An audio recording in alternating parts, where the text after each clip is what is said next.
So you got half a block of tofu sitting in your fridge and you're wondering if it's still good. Well, let's break down exactly how long you can keep that open tofu before it becomes a science experiment in your fridge.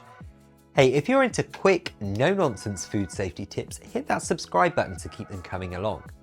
So here's something most people don't realise. Opened tofu is incredibly perishable. That's because it's basically a protein-rich playground for bacteria when not stored properly. And the FDA is crystal clear on this one. Once you've opened that package, you've got 3 to 5 days maximum. And that's only if you store it the right way. So what is the right way? Well, first you need to keep that tofu submerged in fresh, clean water in an airtight container. Temperature matters here. Your fridge needs to be at or below 40 degrees and keep that tofu away from the door where the temperatures really fluctuate.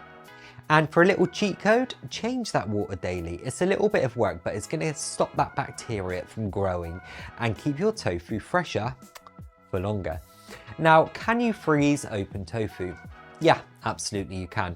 But here's what nobody tells you. Freezing tofu really changes its texture completely. It's going to become more spongy and chewy. I mean, it's great for certain recipes, but not if you're planning on using it in smoothies or a delicious dessert. So how do you know if your tofu's gone no-fu?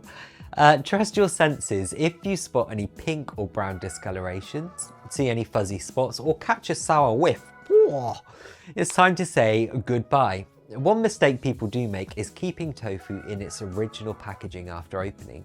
And listen, that's really asking for trouble. Those containers aren't designed for storage once opened.